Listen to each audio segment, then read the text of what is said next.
Hey class, so here is lesson number 2 for the week of May 4th. If you were watching this one, you should have already watched my previous one, my lesson on chemical reactions and chemical equations, the intro video. This is lesson number 2 for this week. Similar to last week, we're going to have a presentation, me talking over some slides, and there's going to be a test or a quiz style thing at the end to make sure that you watch this. But there's going to be a couple activities you're going to have to do in there, and you're going to use those activities to answer some questions on the quiz. So, this lesson is on balancing chemical equations. So, balancing chemical equations, the first thing we need to learn about is the law of conservation of mass. Basically, the law of conservation of mass tells us that mass is always conserved in a chemical reaction. What it means by conserved is that mass at the beginning has to equal the mass at the end. Mass cannot be created or destroyed. All the mass before a reaction has to exist after the reaction. It can't come from nowhere and it can't disappear. So, given out another way, the mass of any element at the beginning of a reaction will equal the mass of the element at the end of the reaction. So the mass has to go somewhere. It can't disappear. It can't come from nowhere. So the total mass of the sample will be the same before and after the reaction. That means it was conserved. This is true for any chemical reaction. So to show this in our chemical equations, we need to balance them. We need to make sure that all of the atoms we have at the beginning of our reaction exist at the end of our reaction. We need to make sure that the reactants at the beginning, the mass of our reactants at the beginning, equal the mass of our products at the end. And when an equation is balanced when it follows the law of conservation of mass. And we're going to get into that more. It's going to make a lot more sense when we start working on problems, but that's going to be our goal of balancing equations, to make sure that the beginning matches what we got at the end. So we're going to work with some unbalanced equations and work on balancing them. So to balance chemical equations, how we do that is we add coefficients to each of the chemical formulas to balance the amount of atoms we have. So these coefficients work like distribution in math class. So if you have a number outside of the parentheses, that number outside the parentheses gets distributed to each of the quantities inside the parentheses. It's like with chemical formulas, I've got an example of water without the coefficient and water with a coefficient of 2. So without a coefficient, we know that water has 2 atoms of hydrogen and 1 atom of oxygen. Because there's no coefficient there, we assume a coefficient of 1. It's just 1 molecule of water. But if we add a coefficient, then now we've got 2 molecules of water. We've got 2 entire molecules. That 2 is multiplied by every piece of that molecule of water. So for our atoms of hydrogen, each molecule has 2 atoms of hydrogen, but now we've got 2 molecules. So we've got 2 molecules, each with 2 atoms of hydrogen, so we've got 4 total atoms of hydrogen. Same thing with oxygen. We've got 1 atom of oxygen per molecule of water, but now we've got 2 molecules of water. So our total atoms of oxygen equal 2. So we're going to work through a little problem here, and it'll start to make a little bit more sense. So, as I mentioned, to balance chemical equation, we have to tally the number of atoms of each element for the reactants and the product side. We're going to keep these separate. That's why I drew this line right here. We're going to keep our reactant side and our product side separate, because the goal is to make sure that the atoms of our reactants equal the atoms of our products. So we've got to keep them separate because we're trying to match them. So how we do that, we tally them up when the equation is unbalanced. When it's unbalanced, we assume a coefficient of 1 for everything.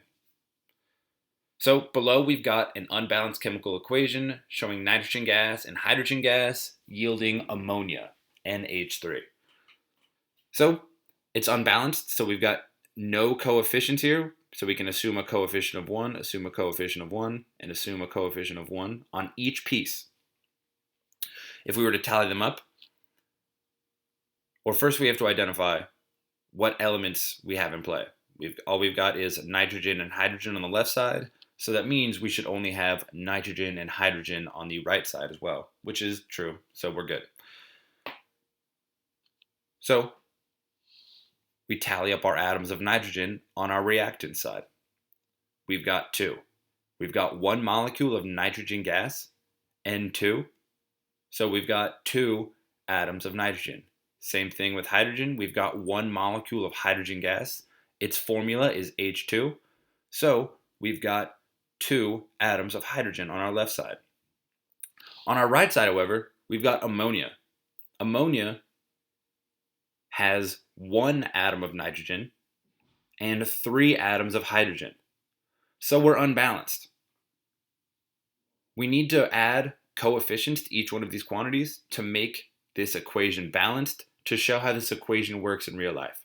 These are the bare bones of the equation. This is how it works. We know that nitrogen gas and hydrogen gas form ammonia, but they don't do it in these quantities.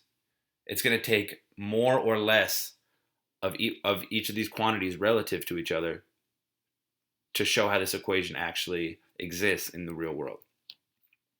So we need to equal out the number of each atom of each element to obey the law of conservation of mass. Right now, we have 2 atoms of nitrogen on our reactants and only 1 atom of nitrogen in our products. We know that that doesn't work. That second atom of nitrogen can't disappear. So we've got to adjust our quantities. So what we can do is we can add a coefficient onto our product side, onto ammonia, to double all of our atoms on that side. So when we do that, we see we still have 2 atoms of nitrogen on our reactant side, and now we've got 2 atoms of nitrogen on our right side because we doubled this. We added a 2. We added a second molecule of ammonia. We added a second molecule of NH3 to show that that second nitrogen atom exists. But when we add that 2, we get to multiply the nitrogen by 2, but we've also got to multiply our hydrogen by 2 as well. We've got to multiply each atom of hydrogen by 2. There are 3 atoms of hydrogen in each ammonia molecule. So that 2 has got to work on hydrogen as well. So instead of having 3 atoms of hydrogen now like we did before, we've actually got 6 atoms of hydrogen now. So we've equaled up our reactant side and our product side for nitrogen, but we're still unequal for hydrogen. And what happened was this bottom step is going to move up top next, like we're shifting down on a piece of paper. So up here is what we had on bottom last time. So as I mentioned, now that the atoms on each side of the equation are balanced, atoms of nitrogen on each side are balanced, our hydrogens are still unbalanced.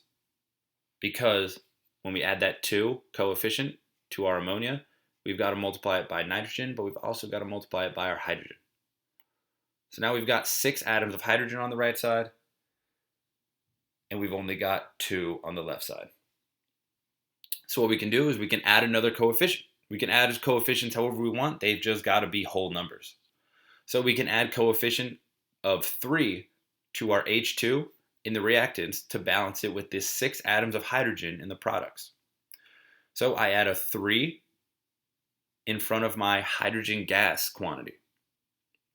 What that does is that changes the number of atoms of hydrogen to 6. Each molecule of hydrogen gas has 2 atoms of hydrogen.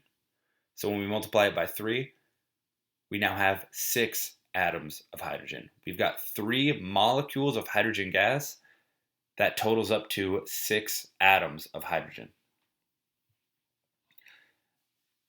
And on the right side, it's unchanged from before, so we've still got those 6 atoms of hydrogen right there. As we move on, we always need to double check.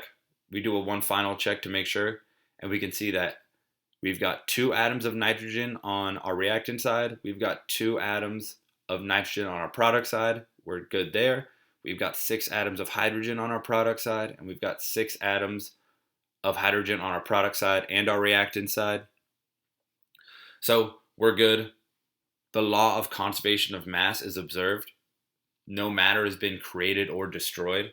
Everything on our reactant side, everything before our reaction equals everything after our reaction. So what this equation shows us now, the point of balancing it is to tell us that it takes 1 molecule of nitrogen gas and 3 molecules of hydrogen gas to yield 2 molecules of ammonia. And you can see that by our coefficients. I'm just reading right from the top. 1 molecule of nitrogen gas, 3 molecules of hydrogen gas get us 2 molecules of ammonia.